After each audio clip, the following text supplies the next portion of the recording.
Assalamualaikum warahmatullahi wabarakatuh. Selamat pagi. Semoga Anda dalam keadaan sehat dan selalu dalam lindungan Allah Subhanahu wa taala.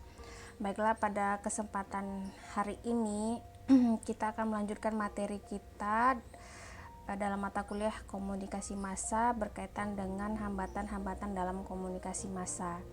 Hambatan-hambatan dalam komunikasi massa itu tidak jauh berbeda dengan hambatan komunikasi yang biasa kita lakukan dalam kehidupan kita sehari-hari, ya. Nah, hambatan ini bisa dikatakan sebagai sesuatu yang menghalangi atau yang menghambat terjadinya proses komunikasi massa itu sendiri. Nah, di sini ada beberapa ahli yang berpendapat berkaitan dengan hambatan-hambatan dalam komunikasi massa. Di antaranya yaitu Dennis McQuail, ya. Dennis McQuail ini mengatakan atau mengidentifikasikan hambatan komunikasi massa itu merupakan noise, ya. Noise itu bisa dikatakan kebisingan, ribut, ya, bisa dikatakan seperti itu. Nah, noise yang dimaksud di sini tuh apa? Noise ini adalah kebisingan atau sesuatu yang mengacau gitu ya. Itu bisa bersumber dari lingkungan fisik atau lingkungan fisikis, dari yang menerima informasi, dan juga bisa berupa hambatan teknis dalam proses penyiaran informasi dan juga distribusi informasi itu sendiri. Nah, itu menurut Dennis McQuail. Nah, kemudian ada pendapat para ahli yang selanjutnya itu Marshall McLuhan, ya. Kalau Marshall McLuhan ini dia menekankan konsep bahwasanya the medium is the message, ya. Kenapa McLuhan berpendapat seperti itu? Karena menurutnya pesan itu bisa disampaikan atau pesan itu dapat tersampaikan dengan baik itu berpengaruh besar terhadap media apa yang digunakan untuk menyampaikan informasi tersebut, gitu ya. Jadi media itu adalah kunci utama dalam proses penyampaian informasi. Nah, itu menurut Marshall McLuhan. Itu tadi beberapa definisi atau pendapat dari para ahli berkaitan dengan hambatan komunikasi massa. Nah, sekarang kita langsung membahas tentang apa saja hambatan yang terjadi dalam proses komunikasi massa itu sendiri. Nah, di sini ada beberapa hambatan, ya. Ada tiga hambatan. Hambatan yang pertama yaitu hambatan psikologis. Hambatan psikologis ini berkaitan dengan unsur-unsur dari kegiatan psikis manusia. Nah, ini berkaitan dengan audiens, ya, psikis audiens, orang yang berperan sebagai penerima informasi massa tersebut. Nah, yang pertama dari hambatan psikologis ini ada namanya kepentingan, gitu ya. Kita sebagai audiens atau halayak, gitu ya, cenderung melihat informasi, gitu ya, melihat informasi atau pesan yang disampaikan oleh media massa itu berdasarkan kepentingan kita, gitu. Contohnya ketika hari ini kita membutuhkan hiburan, kayaknya bagus nih kalau kita nonton talk show atau apa, gitu ya. Nah, kita memilih channel yang ada siaran tentang hiburan tersebut, gitu ya, ataupun sinetron yang kita pilih, gitu ya. Nah, itu jadi setiap halayak itu memiliki kepentingan sendiri, gitu, terhadap media massa. Jadi nggak semuanya ketika ditampilkan kita langsung memborong semua yang disampaikan oleh media massa. Nggak. Nah, kemudian ada yang namanya prasangka. Nah, prasangka ini berkaitan dengan persepsi kita sebagai komunikan, gitu ya. Persepsi ini dari mana datangnya? Dari apa yang kita lihat dari media massa, gitu ya. Jadi contohnya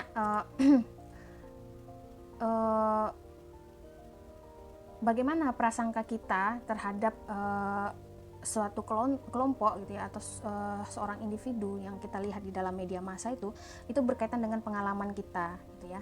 Jadi kita punya contohnya televisi menampilkan seorang tokoh, gitu ya. Nah, dalam kehidupan kita sehari-hari kita mengenal tokoh tersebut. Tokoh tersebut itu seperti ini. Nah, ketika media massa menampilkan tokoh tersebut, kita sudah punya prasangka berkaitan dengan tokoh yang ditampilkan tersebut. Nah, persepsi kita, prasangka kita itu berkaitan dengan pengalaman kita tentang sebuah peristiwa yang pernah terjadi gitu ya, atau tentang hubungan yang kita peroleh dari menyimpulkan informasi dari tempat lain bisa juga ya. Contohnya dari media lain gitu ya, atau dari lingkungan tempat tinggal kita kayak gitu. Nah, itu dia prasangka. Nah, kemudian ada yang namanya stereotip. Apa bedanya stereotip dengan prasangka tadi? Nah, kalau stereotip ini itu merupakan tanggapan tertentu mengenai sifat-sifat dan watak dari orang yang kita lihat di dalam media tersebut gitu ya. Nah, dari stereotip kita, contohnya kita melihat orang tersebut berbicara agak kasar gitu ya di media gitu ya, suka marah-marah, temperamen gitu. Kita langsung berpikir ya, menyimpulkan gitu bahwasanya oh, orang ini orangnya kasar kayak gitu.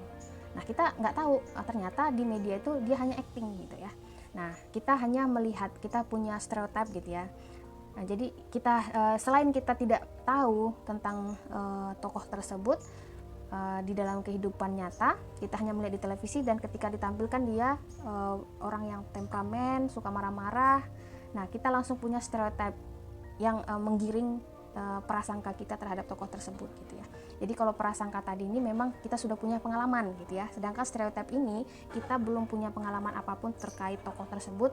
Namun ketika kita melihatnya kita langsung menyimpulkan bahwasanya orangnya seperti ini kayak gitu. Nah, itu dia. Kemudian ada yang namanya motivasi. Nah, motivasi ini merupakan pengertian atau alasan ya, alasan atau penggerak kita ketika kita ingin melihat sebuah berita atau informasi di media massa gitu ya.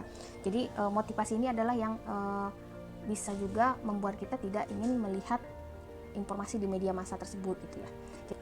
Nah, itu dia. Yang pertama hambatan psikologis. Yang kedua itu ada hambatan sosiokultural. Nah, sosiokultural ini apa? Ini masuk ke dalam lingkungan sosial kita ya.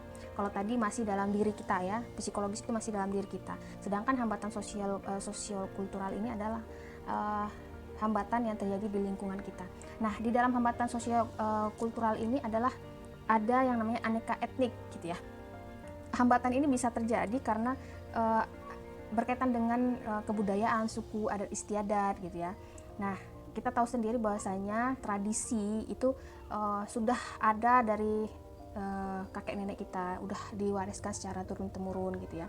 Jadi tanpa kita sadari kita gitu mengikuti apa tradisi yang dilakukan oleh orang tua kita gitu. Nah, kemudian ada perbedaan norma sosial. Nah, ini masih berkaitan ya. Kenapa Ibu katakan ini berkaitan dengan etnik tadi?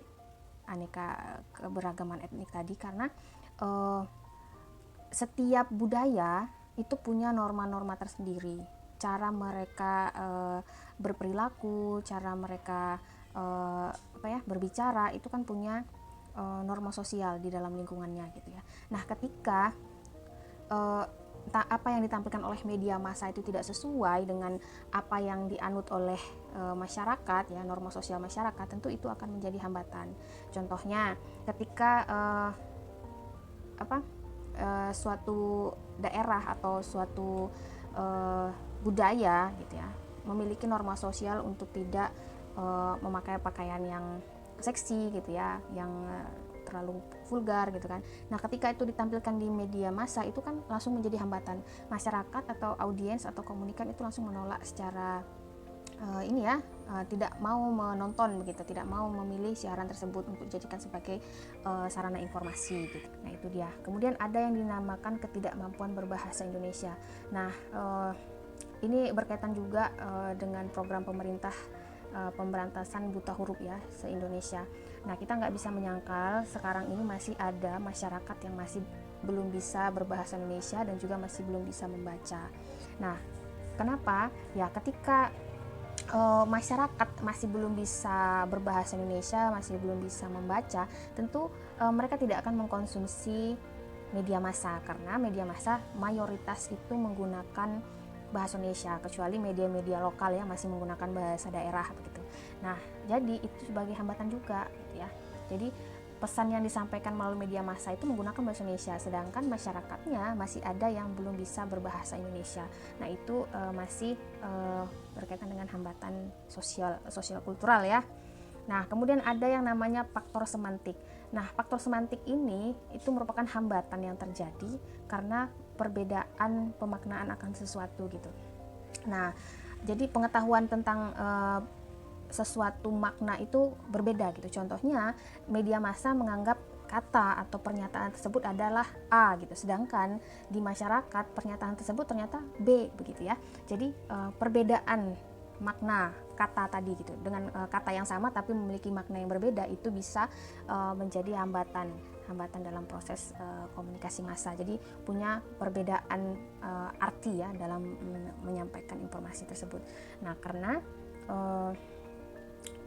perbedaan pemahaman tadi, bisa juga faktor semantik ini dipengaruhi oleh contohnya seorang presenter sedang menyampaikan informasi, kemudian karena informasi yang disampaikan itu cukup banyak sehingga presenter tersebut memberikan pernyataan terlalu cepat begitu ya. Jadi dengan cepatnya penyampaian informasi tersebut menjadi berdempet begitu, katanya menjadi berdempet sehingga audiens atau halayak itu mendengarnya secara lain gitu ya. Jadi punya pemahaman tersendiri gitu, oh beda gitu ya dari yang disampaikan oleh presenter tadi gitu ya. Nah, selain itu ya tadi ada perbedaan makna ya, satu kata itu punya dua makna atau lebih gitu. Jadi seorang penerima informasi itu kebingungan gitu ya, yang mana ini artinya gitu. Jadi ada perbedaan di situ. Kemudian ada yang namanya hambatan mekanis. Nah, ini masuk juga ke dalam sosiokultural. Nah, hambatan mekanis ini bisa dikategorikan seperti secara teknis ya. Hambatan ini contohnya ketika kita sedang mengkonsumsi media massa, ya, informasi dari media massa melalui televisi contohnya. Nah, ketika kita sedang mengkonsumsi informasi tersebut, tiba-tiba mati lampu gitu ya. Nah, jadi informasi itu terputus, kita tidak bisa melanjutkan memperoleh informasi itu karena ada gangguan teknis seperti listrik atau TV-nya rusak gitu ya, atau internetnya rusak gitu ya, atau bisa juga pemancarnya yang kesambar petir gitu ya. Itu jadi terjadi kerusakan gitu ya, sehingga mengakibatkan kita tidak bisa menerima atau mengkonsumsi informasi melalui media massa tersebut.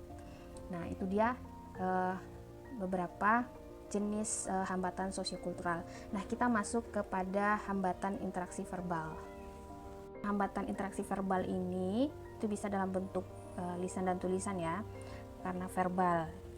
Nah, dalam hambatan ini itu ada yang pertama yang namanya polarisasi. Nah, polarisasi ini merupakan kecenderungan untuk melihat dunia dalam bentuk lawan atau menguraikannya dalam bentuk ekstrim.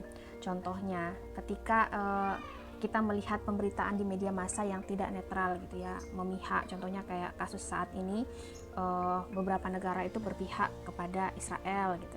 Kemudian ada juga beberapa yang berpihak kepada Palestina gitu ya.